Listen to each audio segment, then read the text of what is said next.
Hurmatli YouTube kuzatuvchilari, fermamizdan yana bitta lavhani hozir ko'rsatib o'taman sizlarga. Mana tuxum po'choq berish jarayonlari, tuxum po'choqning foydalari haqida avval ham gapirgandik. Juda hozirgi kunda foydali. Be. Shunday holatda tashlaymiz. O'zlari kelib yeydi, mana kelishini qaranglar, shoshilib. Tuxum po'choqning foydalari ko'p. Nima deydi? Hozir rosa tuxumlash jarayonida yoki tuxumlamay turganlari ham yaxshi nima beradi? Effektni. Chunki tuxumda o'zlarida hosil bo'lgan tuxumda ko'p hollarda kuzatiladi, pardali holatda tug'iladi yoki nima holatda? Tuxumlarni po'choqlar tekis bo'lmagan holatda yupqa, shunday holatlar kuzatilishi mumkin. Agar shunday tuxum po'choqlarni o'zlariga yedirib tursalaring, buni hech qanaqangi zarari yo'q, naborot foydasi bor. Mana ko'rib turganlaringdek, ancha effekti ham yaxshi, yaxshi samara beradi. Bemalol sizlarga tavsiya qilamiz. Mana o'zlarining ishlarini ko'ryapsizlar, juda talashib ishyapti. Ko'rganlaringdek, hammasi zo'r. Keyingi masala hozirgi kunda bularga alohida joylar qilib beringlar tug'ish uchun. Chunki hozir tug'adigan katelarga kirib ko'rsataman. Bizniki ham alohida addenni bilganlar, ko'pchilik ko'rganlar. Buni bilib o'tsa yaxshi bo'ladi. Qani ketdik. Hayt, xurras. Kelinglar. Mana Sug'urvet fermasidan. Mana har bittasiga yetarli uylarni qilib, ikki qator qilib, chiroyli qilib holatda qilganmiz. Qani bu yerda, mana bu yerda ekan, mana jonivor yotibdi o'zi. Ko'ryapsizlar? Mana. Yaxshi. Tuxumlar mana. Hamma joyga tug'ib tashagan. Bular. Shunaqa. Deyarli hammasida bor. Mana bu yerga keladigan, mana bu yerda ham tug'ib yotibdi. Mana ko'ringlar buni. Mana tuxumlar bor-da deyarli. Deyarli hammasida tuxumlar bor.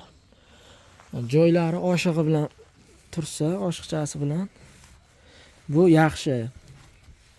Talashib qolmaydi, boshqa bo'lmaydi. Bu tepa qatordagi tuxumlarni kecha mana bugun ham ertalab tug'ib qo'yibdi. Biz olib qo'yganmiz. Nimaga tuxumni olyapmiz? Sababi bizda o'rdak ko'p. Bunaqangi bo'lib holatda uyilib ketsa, tuxumga shikast yetishi mumkin. Mexanik tashqi ta'sirlar, shikastlar. Shu narsani oldini olish uchun biz olib qo'yapmiz. O'zi olmasalaring yaxshi. Endi nima demoqchiman? O'rdakda kam boqadiganlar, olmasalaring shu joyda o'ziga yetarli tuxumni tug'atda, o'zini tuxumini avaylaydi. Hozir bu yerga bitta o'rdakda o'zi emas, ko'pchilik ikkita, uchtasi ham kirib tug'yapti.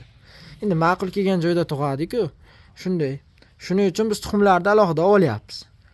Shu narsaga katta ahamiyat bersalaring, maqsadga muvofiq bo'ladi. Tuxumlar mana buni tuxum misol uchun o'ziniki emas. Agar o'ziniki bo'lganda bu holatda turmas, ya'ni tagiga saqlab olgan bo'lardi yo.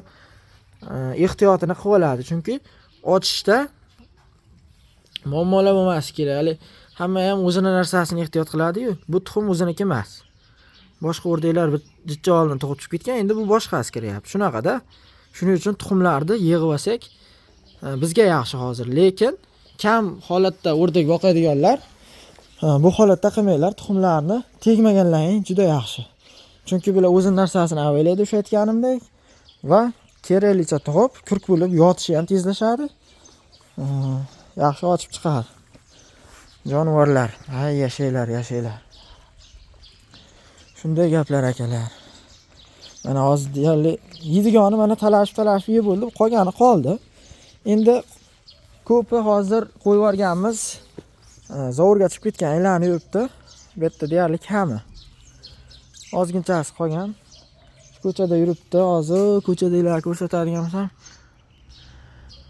Mana naryoqda yuribdi. Ko'rgan bo'lsangiz, ko'chada hammasi deyarli.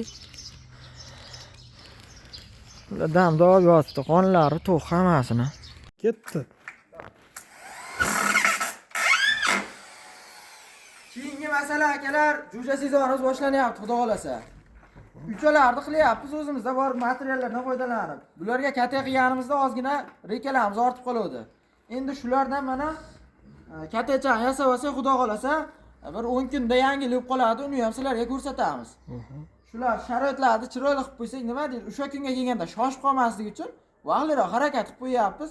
Endi hali usta emas biz, lekin shu avitda boshlaganimizcha oyotmiz. Bir nima qilib, ag'ini kesib, bag'ini kesib, ko'rasizlar buni, jichcha ko'rsataman. Tayyor bo'lishi bilan sizlarga qo'yaman hozir. Mana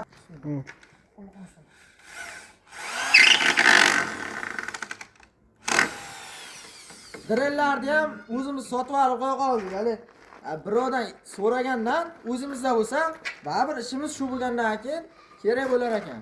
Olib qo'ydik. Ana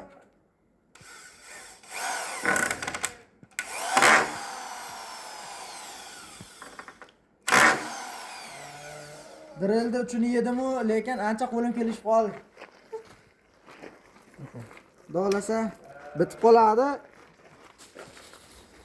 Jo'ja sezonga duradgorga ham pul berib o'tirmasdan o'zimiz qilyapmizda, shunga harakat. Aytdim-ku, o'qishdaman hozir, uyga qaytishim bilan ancha yangiliklar ko'raman. Xudo xolasa sezon boshlandi. Harakat qilib boshlab ketsak, qiynalmaymiz.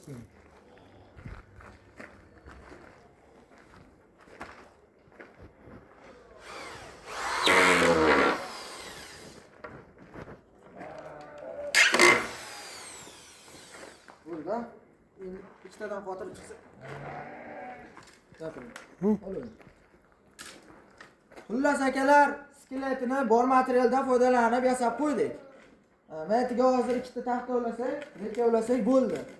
Endi erta-perta maqasini nima deydi? Atrofiga yana bironta ag'dan-bag'dan ortgan nimalar chiqib qolsa, eski materiallar chiqib qolsa, qo'yib yuboramiz. Bo'lmasa, ustakalarni hali ishlaydigan nimasiga boramiz. Nima qanday deydi? Stroybat. O'sha yerga boramiz.